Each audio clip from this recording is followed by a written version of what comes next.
The clatter of a dropped fork was the only sound that dared to break the spell. In the opulent haze of the Sovereign Club, where old money whispered and new money roared, all eyes were on the girl in the simple black uniform. Jenna Riley, a waitress. Not 5 minutes ago, her biggest concern was whether Table 7 needed more water. Now she was the centerpiece of an impossible proposition made by the city's most feared and admired billionaire, Donovan Kincaid. He laughed a sound like cracking ice, his voice echoing off the vaulted ceilings. "You heard me," he declared to the silent room. "If you can beat my champion, I'll marry you." It was a joke, a cruel piece of theater for his sycophantic guests. But what he didn't know, what no one in that room could possibly guess, was that behind Jenna's shocked expression was a flicker of a long-extinguished fire. The air in the Sovereign Club was thick with the scent of money, a heady perfume of aged leather expensive cologne, and the subtle metallic tang of ambition. For Jenna Riley, it mostly smelled like hard work. She moved through the labyrinth of tables with a practiced grace, her black apron tied neatly over a uniform that had seen better days. Her smile was a well-rehearsed mask, polite and distant, betraying none of the exhaustion that settled deep in her bones. Tonight was different. The club's most notorious patron, Donovan Kincaid, had commandeered the main dining hall. Kincaid wasn't just wealthy. He was a force of nature, a man who had built a global logistics empire from the ground up before his 30th birthday. Now, at 42, he was sharp, impeccably dressed in a custom Tom Ford suit with silver-streaked hair and eyes that missed nothing. He radiated a predatory charisma that both charmed and terrified. His table was a constellation of power brokers, socialites, and tonight a hulking figure who sat slightly apart from the rest. This was Victor Orloff, nicknamed the Rhino, Kincaid's personal bodyguard, and more famously an undefeated champion in the city's brutal underground fighting circuit. Victor was a mountain of quiet lethality, his scarred knuckles resting on the pristine white tablecloth like dormant weapons. Jenna's job was to be invisible, a ghost refilling glasses and clearing plates. But invisibility was impossible around Donovan Kincaid. He thrived on an audience. It's about breeding, you see. Kincaid was pontificating, swirling a glass of deep red Petrus. The will to win. It's not something you can learn. You either have it, or you're serving the people who do. His gaze swept the room dismissive and arrogant before it landed with theatrical cruelty on Jenna as she refilled a water glass nearby. A younger associate at the table, a nervous man named Peterson, tried to curry favor. Absolutely Mr. Kincaid. A pedigree for success. Kincaid smirked, his eyes still locked on Jenna. Precisely. Look at Victor here. He was born in some forgotten Siberian village, probably wrestled bears for breakfast. But he has that killer instinct. I saw it. I honed it. He is a champion because I made him one. He's an extension of my will. Victor's expression remained unchanged, a stoic mask of indifference. He was used to being his boss's favorite prop. Jenna finished her task and began to retreat, but Kincaid's voice snared her. "You waitress? What's your name?" She froze her heart, giving a nervous flutter. This was never good. "Jenna, sir." "Jenna," he repeated, tasting the name. "Tell me, Jenna. What do you think? Do you have the will to win?" The entire table was staring at her. The silence was heavy, expectant. She felt like a specimen under a microscope. She just wanted to get through her shift, get home to her mother, and not get fired. "I just try to do a good job, sir," she mumbled, her eyes fixed on a spot on the floor. Kincaid let out a short, derisive laugh. "A good job? How quaint." He leaned forward, the glint in his eyes turning malicious. One of his guests, a woman draped in diamonds, had been complaining that her fiancé was dragging his feet on setting a wedding date. Kincaid, ever the showman, saw an opportunity for sport. He turned to the woman. "You see, Patricia men need motivation. A challenge." Then his eyes swiveled back to Jenna, a wicked idea forming. "I'm bored of the usual pursuits. I'm in the market for a wife, but it seems every woman in this city is just a copy of the last. They lack fire." He stood up, his presence dominating the room. He walked slowly around the table until he was standing beside Jenna, who looked small and fragile under the grand chandeliers. "You have a spark of defiance in you, Jenna. I saw it when you corrected Peterson on the wine vintage earlier," he said, his voice dropping to a conspiratorial murmur, yet loud enough for all to hear. "I like that. So let's make a real-world example." He raised his voice, a magnate addressing his shareholders. "I have a proposition." A hush fell over the entire dining room. Diners at other tables turned to watch. "My champion Viktor Orlov has never been defeated. He is the pinnacle of physical prowess." He placed a hand on Jenna's shoulder. She flinched. "This Waitress Jenna," he announced, his voice booming, "if she can last 5 minutes in a ring with him, no better yet if she can beat him. I will marry her. I will give her half of my fortune, a life she cannot possibly imagine." A wave of shocked gasps and nervous laughter rippled through the crowd. It was absurd. It was humiliating. It was peak Donovan Kincaid. The woman named Patricia covered her mouth, her eyes wide with horrified glee. Peterson choked on his wine. Jenna's face burned with shame. She felt the eyes of every single person in the room on her, a mixture of pity and amusement. This was a cruel game, a billionaire's momentary whim at her expense. She wanted the floor to swallow her whole. Kincaid leaned in his breath, smelling of expensive wine and power. "What do you say, little bird? A chance to fly out of this cage?"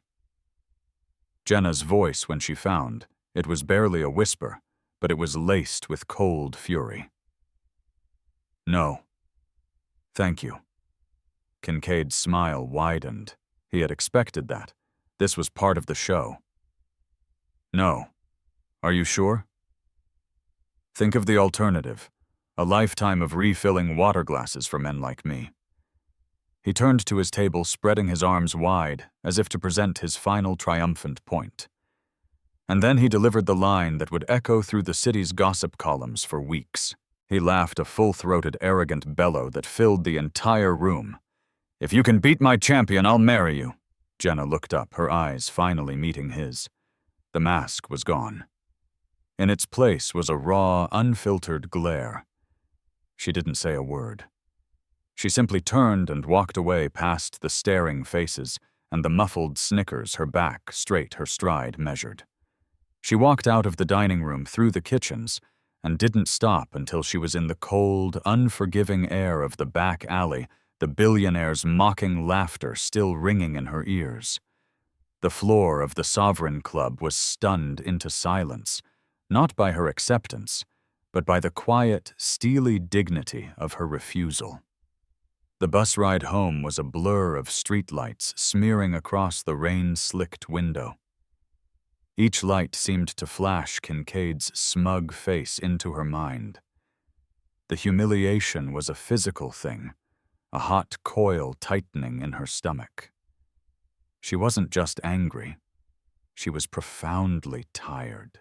Tired of being a pawn in other people's games, a ghost in her own life. Her apartment was small on the 4th floor of a walk-up in a neighborhood that wealth had long since forgotten. The air inside was still and smelled faintly of lavender and rubbing alcohol. In a small, meticulously kept bedroom, her mother, Helen Riley, was sleeping. A swath of moonlight illuminated her pale, drawn face. The multiple sclerosis was winning. Every day it stole a little more of her, trapping the vibrant, fierce woman Jenna remembered inside a failing body. On the nightstand was a fresh pile of bills, not just the usual rent and utilities, but envelopes from specialists, pharmaceutical companies, and physical therapy clinics. Each one was a paper cut to Jenna's soul. She worked double shifts, picked up extra catering gigs, and sold her mother's few remaining pieces of good jewelry, but she was still sinking. The experimental treatment a doctor had mentioned, the one with a glimmer of hope, but a price tag, like a king's ransom, was a cruel joke. She sat at the small kitchen table, the billionaire's offer replaying in her mind. It was a grotesque fantasy, a publicity stunt. But the numbers attached to it were not. Half his fortune. The thought was so ludicrous it was almost funny. It would be enough to give her mother the best care in the world, to buy her comfort and time. It would be enough to escape. But at what cost? Public humiliation. A fight against a professional killer like Viktor Orlov. The idea was insane. She wasn't a fighter. Except that was a lie. The next day, after a sleepless night and a morning shift spent enduring the whispers and stares of her co-workers, she didn't go home. She took a different bus, one that rumbled toward the industrial outskirts of the city, a place of abandoned warehouses and rusting chain-link fences. She got off at a familiar corner and walked to a nondescript brick building with boarded-up windows. The sign above the door was so faded it was barely legible: Riley's Boxing and Grappling. Using an old key that she always kept on her keyring, a habit she could never explain, she unlocked the heavy door. The air that hit her was thick with the ghosts of sweat leather and liniment. It was the smell of her childhood. Dust motes danced in the slivers of light, piercing the boarded windows, illuminating a scene frozen in time. A boxing ring stood in the center, its canvas floor gray with age. Heavy bags hung like silent sentinels. The walls were covered in faded posters of legendary fighters and one large framed photograph. It was of her and her father, Sean Riley. In the picture, he was hoisting a much younger Jenna onto his shoulders. He was beaming a champion's belt slung over one shoulder, a cut still fresh over his eye. Jenna was holding up two small fists, mimicking his pose, a gap-toothed grin on her face. Sean Riley had been a fighter's fighter. Not a world champion, but a respected and feared contender, known for his technical brilliance and an almost supernatural ability to absorb punishment. This gym had been his church, and Jenna his only disciple. From the age of 5, she had learned to move to strike, to think. She wasn't just taught how to throw a punch. She was taught the sweet science, the intricate chess match of leverage and timing. Her father called her his shadow cat because she was light on her feet and uncannily perceptive. By 16, she was a prodigy in the local amateur circuits, moving with a fluid grace that was mesmerizing. She could out-grapple boys twice her size. Then came the last fight, the one that wasn't sanctioned, the one organized by an up-and-coming promoter with more ambition than scruples, a fight for a huge payday that could have set them up for life. Sean was older, but he was confident. His opponent was a monster, a brawler with rocks in his gloves. Sean lost. Badly. He walked out of the ring, but he left a part of himself on that canvas. The brain damage was subtle at first, then cruelly progressive. His hands began to tremble. His memory frayed. The man who taught her everything about focus and control began to lose his own. Her mother made her promise. No more fighting, Jenna. This life, it takes everything. Look what it did to him. Promise me you'll build something different. Something safe. Jenna had promised. She was 18. She packed away her gloves, her trophies, her ambition, and walked away. A year later, her father was gone, and the gym was closed, a mausoleum of broken dreams. Now standing in the center of that dusty room, the memories washed over her. The sting of the coarse canvas on her back, the rhythmic thwack, thwack, thwack of the speed bag, her father's voice calm and steady guiding her through a combination. It's not about anger, Shadowcat. It's about control. Control the distance, you control the fight. Control your breath, you control your mind. She walked to the ring and slid under the ropes. The canvas felt like home. She lay on her back, staring up at the dusty rafters, the weight of the world, the bills, her mother's fading health, Kincaid's mocking laughter pressing down on her. The offer was a mockery, but it was also a door. A terrifying, insane, once-in-a-lifetime door. What would her father say? He had always told her, never let anyone put you in a cage emotionally or physically. The Sovereign Club was a cage. Her life of quiet desperation was a cage. Kincaid thought he was offering her a golden one, but what he was really offering was a fight. And a fight was the only language the Riley family truly understood.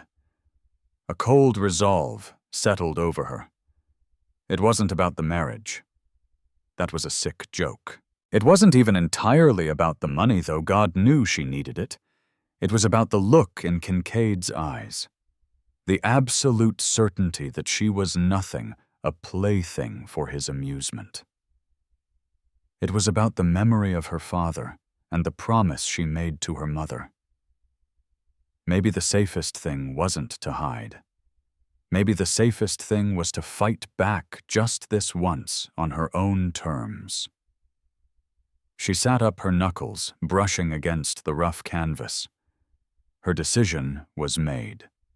She would not only accept Donovan Kincaid's challenge, she would walk into that ring not as a waitress, but as Sean Riley's daughter. And she would win.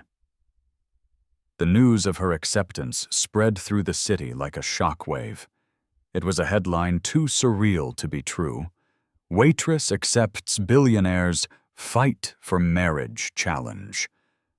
Jenna Riley went from being an anonymous face in the service industry to a citywide curiosity overnight. Her phone rang incessantly with calls from reporters, morning shows, and crackpots. She ignored them all. Her only call was to the number Kincaid's personal assistant had smugly provided. The meeting was set for the following day in Kincaid's natural habitat, a top-floor office in a downtown skyscraper that bore his name. The Kincaid Tower was a monument of glass and steel, a middle finger to the sky, and her reflection in its polished lobby doors looked impossibly small. The office was an exercise in minimalist power. Floor-to-ceiling windows offered a godlike view of the city below. The furniture was sparse and brutally modern. Donovan Kincaid sat behind a desk the size of a small car, not a single paper on its obsidian surface. He didn't rise when she entered. Flanking him were two lawyers who looked like they'd been carved from granite. And standing by the window arms crossed over his massive chest was Victor Orloff. In the harsh daylight, he seemed even larger than he had in the dim restaurant. His face was a road map of old battles, but his eyes were clear and intelligent. He watched Jenna with a professional, unreadable curiosity like a biologist studying a new species. "Jenna, so glad you came to your senses." Kincaid began, a triumphant smirk playing on his lips. "I knew you had that fire. It just needed the right fuel." Jenna ignored the condescension. "Let's talk about the terms." One of the lawyers, a man with the unfortunate name of Arthur Grimm, slid a thick document across the desk. "It's all in here. Standard non-disclosure liability waivers and the specifics of the wager agreement. It's quite ironclad." Jenna didn't look at it. She looked directly at Kincaid. No. We're going to set the terms now, and your lawyers can write them down. Kincaid's eyebrows shot up in amusement. Grimm looked scandalized. My dear girl. First, Jenna said, her voice steady and clear, cutting him off. This isn't about marriage. That part of your offer was an insult, and I'm not interested. If I win, the prize is a cash settlement. A trust fund. Not for me, for my mother's medical care. We'll agree on a number. Kincaid leaned back, intrigued. This was more entertaining than he'd imagined. Go on. Second, the fight will have rules. Mixed martial arts rules. 3 5-minute rounds. A licensed referee. Medical staff present.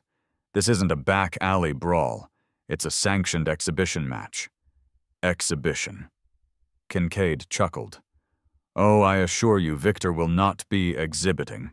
He will be fighting. I expect he will. Jenna said, her gaze flickering to the silent Russian giant. Third, the event is private. No media, no press. Your high society friends can come watch their gladiator match, but my life isn't going to be turned into a media circus. Kincaid steepled his fingers. You're taking all the fun out of it, Jenna. The spectacle is the point. The spectacle is you making a fool of a working-class girl for your own amusement. I'm agreeing to the fight, not the humiliation. Those are my terms. If you don't like them, I'll walk out that door, and you can tell your friends the waitress got cold feet. There was a long silence.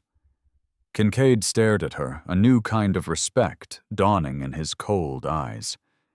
He wasn't dealing with a frightened mouse. He was dealing with an opponent. This was a language he understood.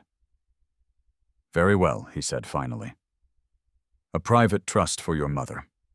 Let's say $25 million. Enough to buy her the best care on the planet, and then some. Sanctioned rules. Private event. Agreed. He looked at Grimm. Draw it up.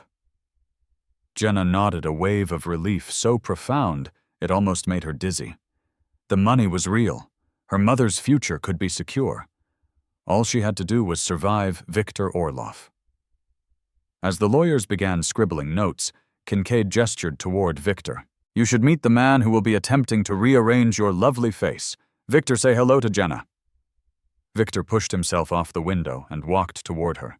He stopped a few feet away, dwarfing her. He extended a hand that could have crushed hers. It is an honor, he said, his voice a low, gravelly rumble with a thick Russian accent. There was no malice in it, only a quiet professionalism that was almost more intimidating. Jenna shook his hand. It was like gripping a collection of stones.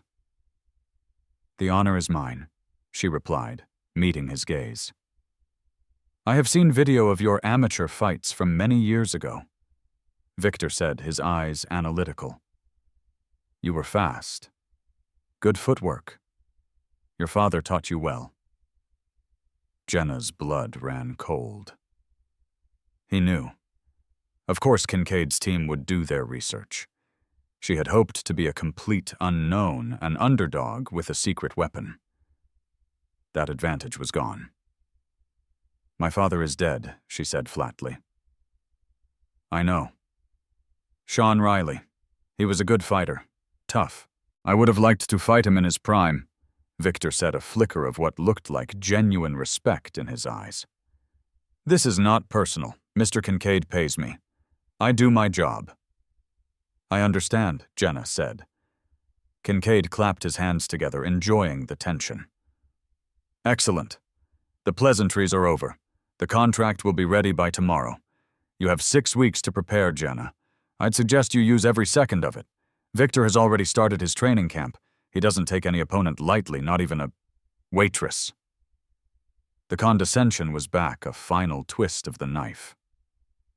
As Jenna turned to leave the office, her mind wasn't on Kincaid's smug face. It was on Viktor's words. Your father taught you well. She was no longer an unknown quantity. They knew who she was. They knew what she was capable of. and yet they were still supremely confident. It meant they believed that no matter how good Sean Riley's daughter was, she stood absolutely no chance against the Rhino. The thought was terrifying, and in a strange way liberating. They were underestimating her. Not her history, but her heart. And that was an advantage she would take all the way to the ring. The 6 weeks that followed were a blur of pain exhaustion and rediscovery. Jenna's life split into 2 starkly different realities. By day, she was still Jenna, the waitress serving cappuccinos and enduring the thinly veiled gossip of her colleagues. But as soon as her shift ended, she would disappear into the forgotten world of Riley's gym. The first week was brutal, her body conditioned for the long, wearying hours of standing and walking had forgotten the explosive demands of combat. Her muscles screamed in protest. Her lungs burned. The timing she once had, that preternatural ability to see a punch before it was thrown, was buried under a decade of rust. She would shadow box in the dusty ring, and her reflection in the cracked wall mirror was a stranger, slower, clumsier, a pale imitation of the girl her father had trained. Doubt was a constant, unwelcome companion. Every aching joint, every gasp for air, whispered that she had made a terrible mistake. To survive, she fell back on her father's teachings. She didn't just train her body, she trained her mind. She started each session with 10 minutes of silent meditation, focusing on her breathing, just as he had taught her. Control your breath. You control your mind. She resurrected his old training journals, the pages filled with his meticulous script. They were a roadmap back to herself. He had detailed workout regimens, dietary plans, and most importantly, strategic breakdowns of different fighting styles. She devoured them, the words, a conversation with a ghost. As the second week bled into the third, something began to shift. The muscle memory long dormant started to awaken. Her jabs grew sharper. Her footwork became lighter, more fluid. She was no longer just going through the motions. She was flowing. The rhythm came back. Her training was a solitary ritual. She couldn't afford a camp or sparring partners. Her partner was the heavy bag, a 100-pound canvas cylinder that she nicknamed Kincaid. She'd spend hours with it, the rhythmic thud of her gloves echoing in the empty gym. She visualized Victor's powerful frame, his relentless forward pressure. Her father had always stressed that she would never be the strongest fighter in the ring. Her advantages were speed, intelligence, and technique. Be water shadow cat, he used to say. A rock can't punch water, it just gets tired and sinks. She focused on her grappling, her Brazilian jiu-jitsu. On the floor, strength could be neutralized by leverage. She spent hours drilling escapes, transitions, and submissions on a worn-out grappling dummy. The triangle choke, the arm bar, the rear naked choke. They were like a forgotten language. Her body was slowly starting to speak again. Flashbacks ambushed her at unexpected moments. The feel of her father's calloused hand adjusting her headgear. His voice steady and calm in her corner between rounds. The pride in his eyes after her first victory. These memories were both a comfort and a torment.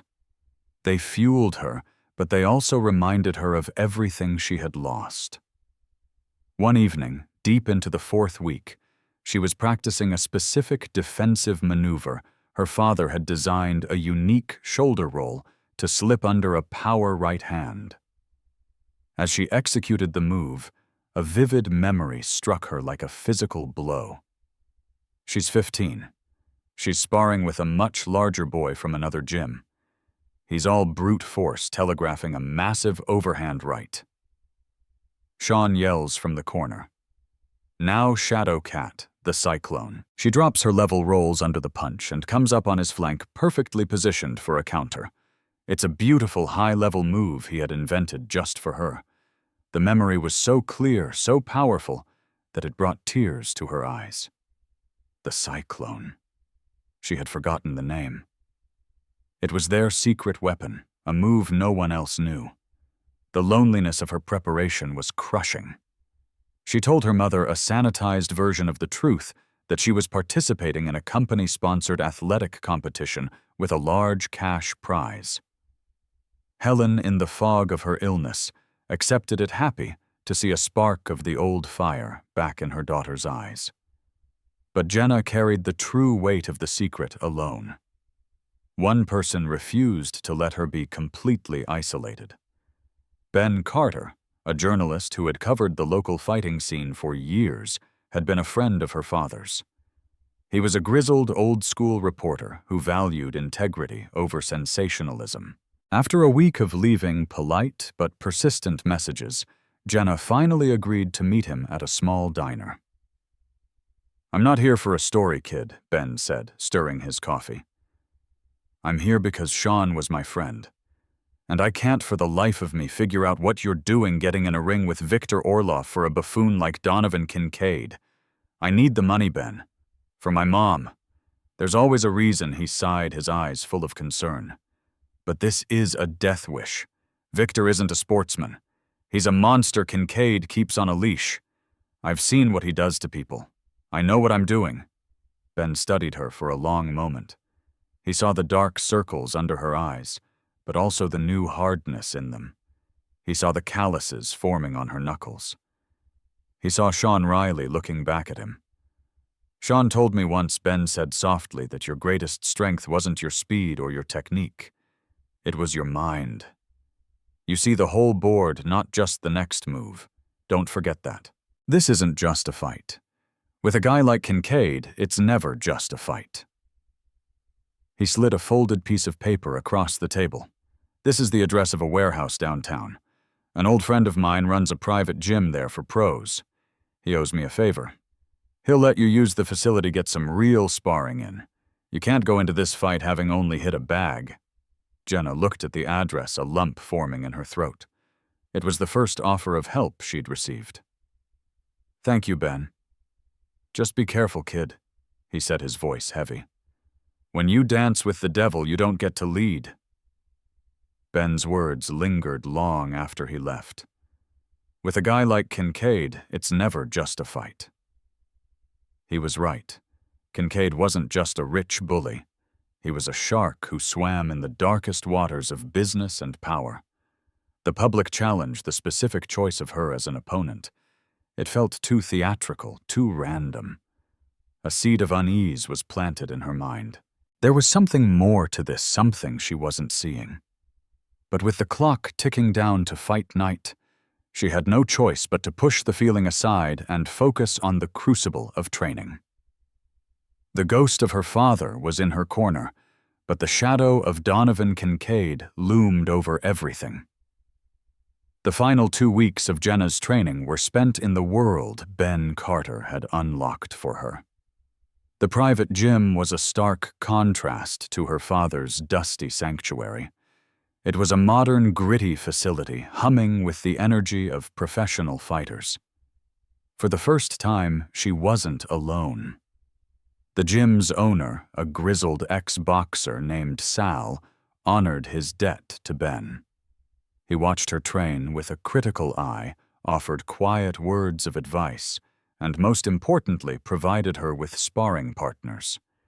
They were professionals, men who fought for a living. And at first, they destroyed her. They were too strong, too sharp. But they weren't Victor Orloff. After each punishing session, bruised and humbled, Jenna would thank them. She wasn't trying to win in sparring. She was trying to learn. She was calibrating her senses to the speed and power of a real opponent, hardening her body and mind for the storm that was coming.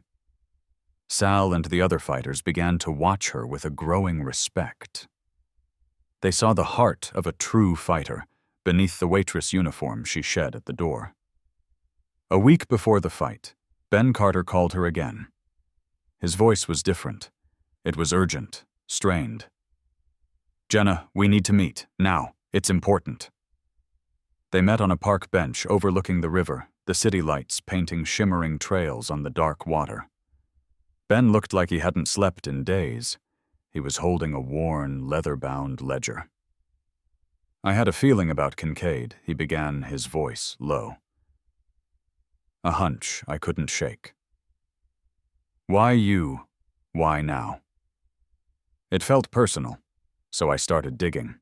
Not into Kincaid the billionaire, but into Donovan Kincaid, the young hungry promoter from 20 years ago. Jenna's heart began to beat faster. He didn't start in logistics. Ben continued, his eyes boring into hers. He started in the fight game, on the fringes, unsanctioned events, high-stakes betting. He was ruthless, known for finding desperate fighters and leveraging them. He opened the ledger. The pages were filled with names, dates, and figures. It was a record of underground fights, payouts, and debts. This belonged to a bookie I knew back then. He passed away last year, and his wife gave me a box of his old things. I never thought much of it until now.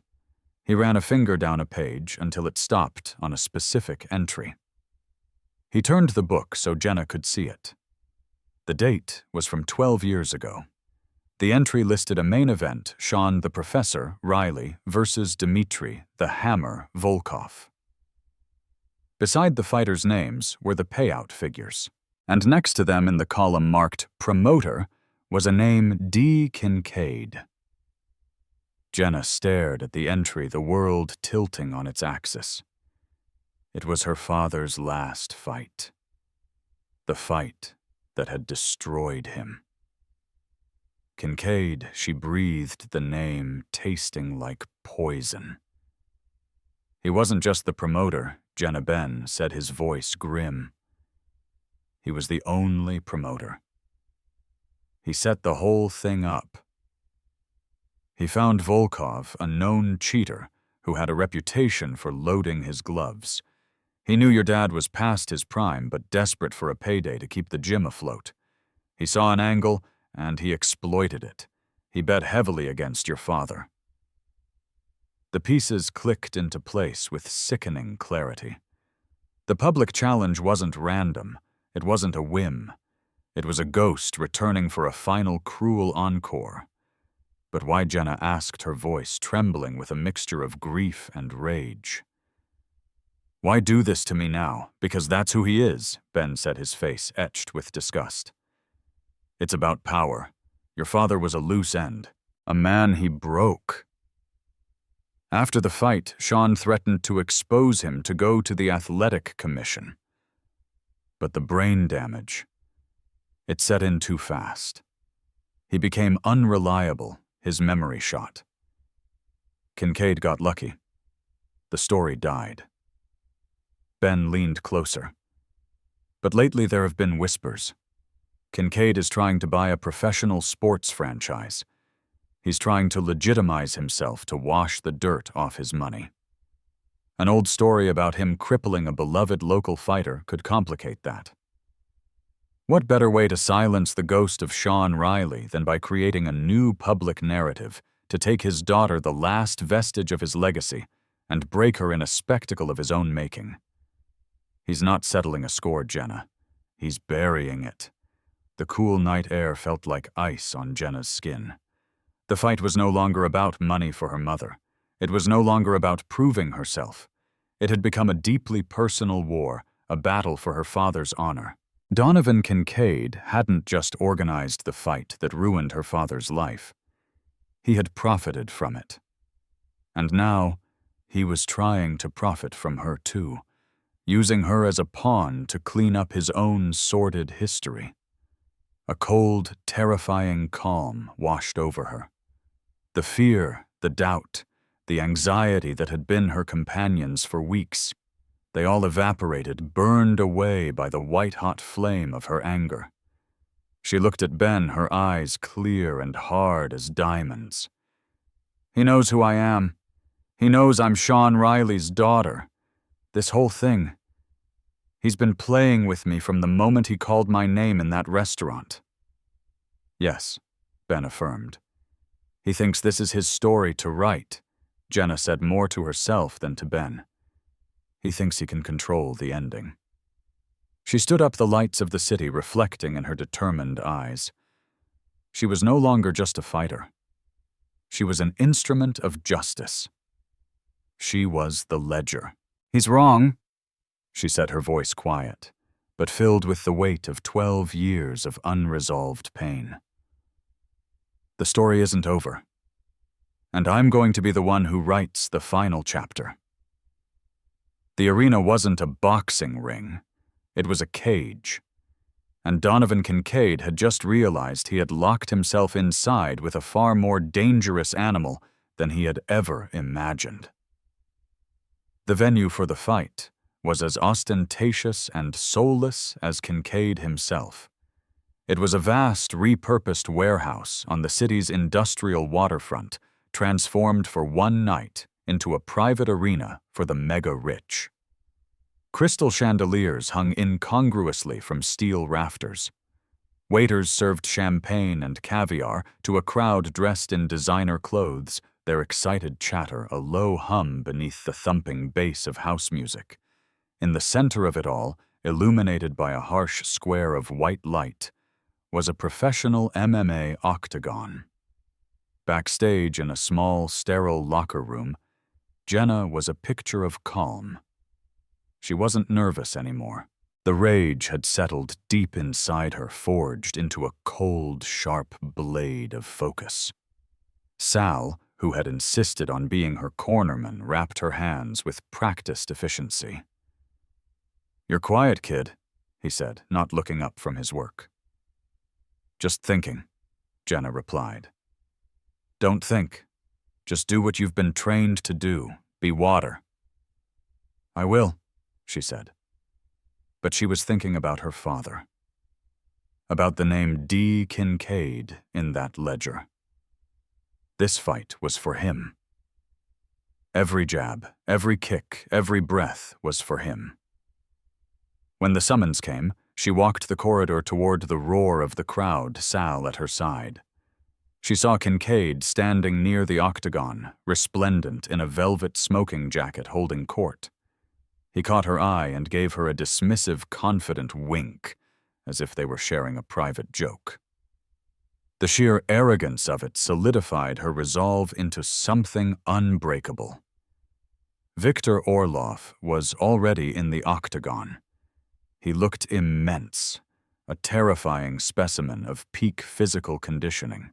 As the referee gave them their final instructions in the center of the cage, Victor looked at her.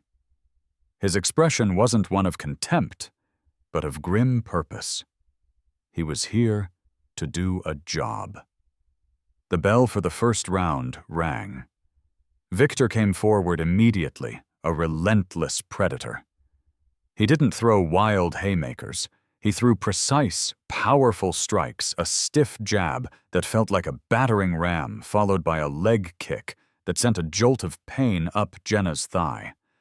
Jenna didn't engage. She became the shadow cat. She used her footwork, circling, staying on the outside, making him chase her. The crowd, hungry for a brawl, started to boo. Kincaid watched with a smug grin. This was exactly as he expected, the mouse running from the cat. For 4.5 minutes, Jenna was a ghost. She absorbed a few thudding blows, but she gave Victor nothing to hit cleanly. She made him work, made him expend energy. As the 10-second clapper sounded, she darted in for the first time, landed a quick 3-punch combination to his face that was more startling than damaging, and darted back out as the bell rang. She walked to her corner, her leg throbbing, but her mind clear. Sal gave her water. "You're frustrating him." "Good, but you can't win by running." "I'm not running," Jenna said, her eyes fixed on Kincaid across the cage. "I'm setting a trap." The second round was different. Victor, annoyed, increased his pressure. He cornered her against the fence. Instead of panicking, Jenna did what her father had taught her. She didn't fight his strength. She redirected it. She clinched with him using his forward momentum to control his posture, making him carry her weight. He was far stronger, and he eventually threw her to the mat. The crowd roared. This was what they came to see. Victor moved into her guard, posturing up to rain down his infamous ground and pound. Kincaid leaned forward in his seat, his smile widening. This was the end. But Jenna was at home on the mat. This was her world. As Victor threw a punch, she shifted her hips, controlling his arm. She threw her legs up high, looking for a triangle choke or an armbar. Victor, an experienced grappler himself, defended expertly, but he had to stop his attack to do so. The fight became a high-level chess match on the floor. For the rest of the round, Jenna defended, threatened with submissions, and neutralized his strength. She was losing the round, taking some damage, but she was surviving. She was making him think.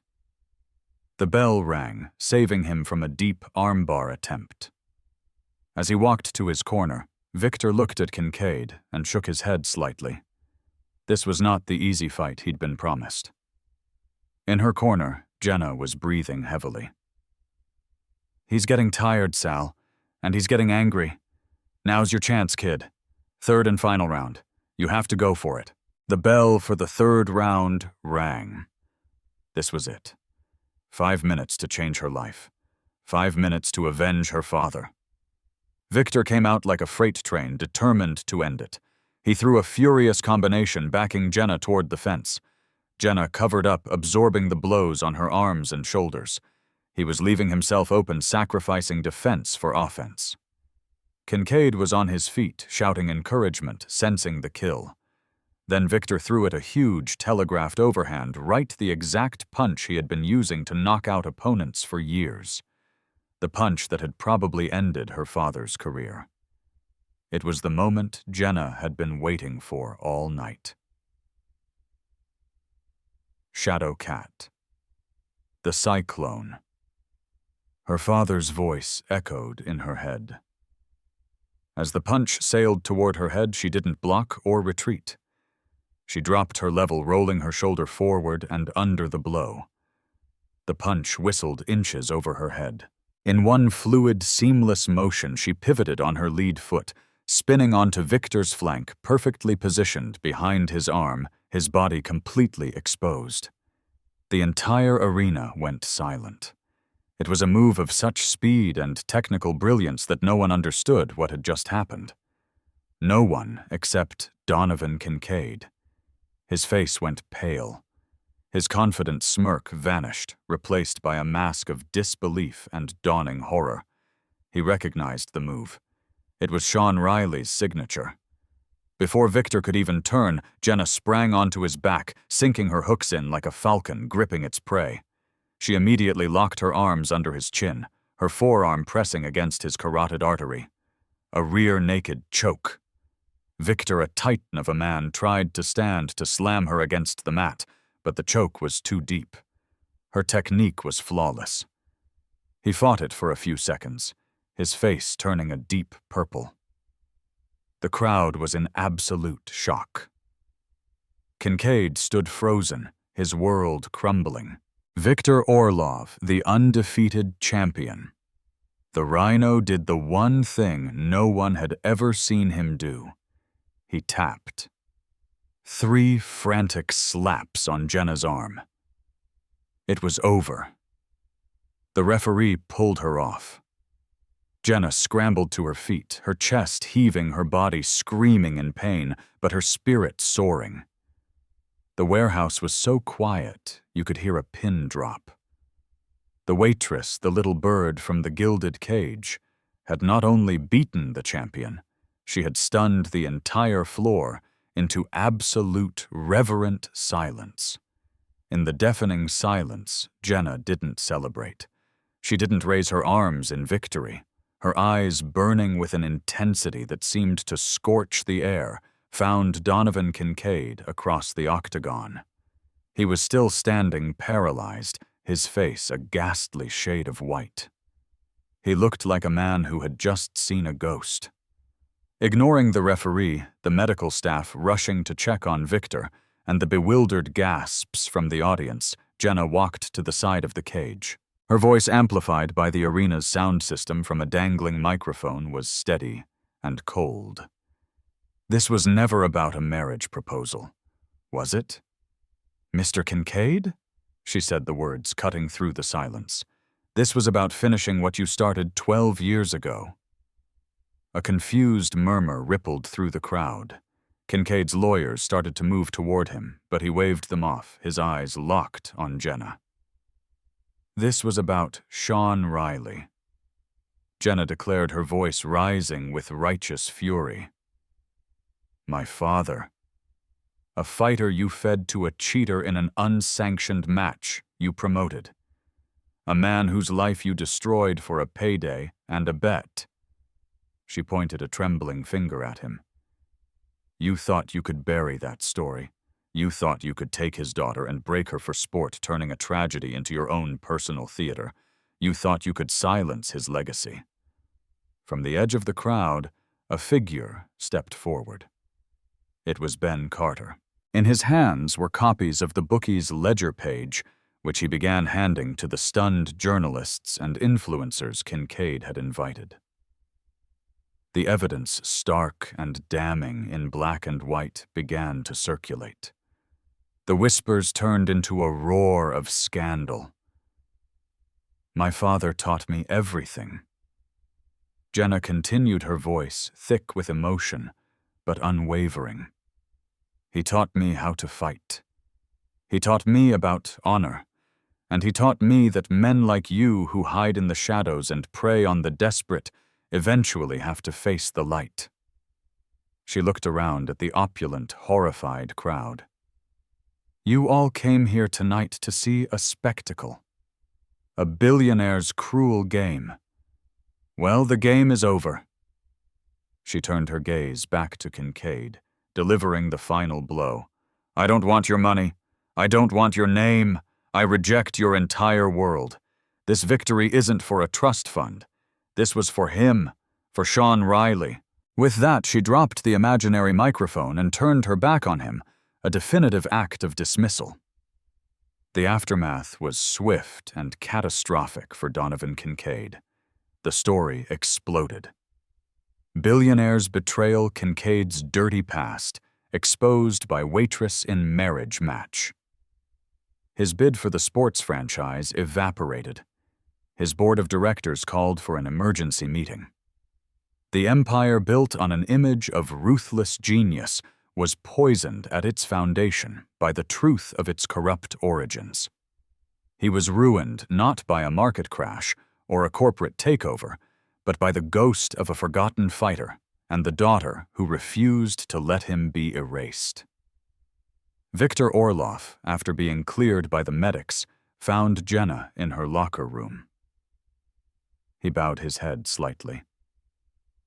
He did not tell me about your father, the big man said, his voice heavy with shame. If I had known, the fight was an honor. You are your father's daughter, a true champion.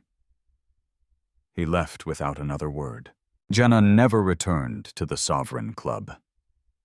Using the advance money Sal had fronted her from a pool of impressed gym members and a small anonymous donation that she suspected came from a guilt-ridden Victor Orloff, she didn't buy a mansion or a sports car. She reopened Riley's boxing and grappling. The boards came down from the windows, letting the sunlight stream in. The dust was cleaned away, the canvas on the ring was replaced, and the smell of fresh paint replaced the scent of decay. It wasn't just a gym, it became a sanctuary for kids from the neighborhood, a place where they could learn discipline, respect, and control. A place where they could learn to fight the right way for the right reasons.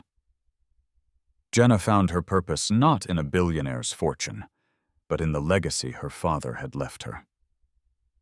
She stood in the center of the bustling gym, the rhythmic thwack-thwack of the speed bag, a familiar heartbeat, and watched a young girl no older than 10 practicing her footwork. In the girl's eyes, Jenna saw the same fire, the same spark. She saw the shadow cat. And for the first time in a very long time, she was truly home. She had faced the monster not for a proposal or for a prize, but for a name.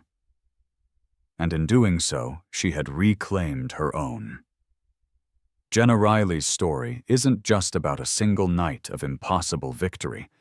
It's a powerful reminder that the cages we find ourselves in are often built by the fears and expectations of others. She was underestimated, dismissed, and turned into a punchline by a man who saw her only as an object for his amusement. But he made one critical mistake. He never bothered to look past the apron to see the warrior within. This is a story about how our past, our heritage, and the love of our family can become the greatest source of our strength.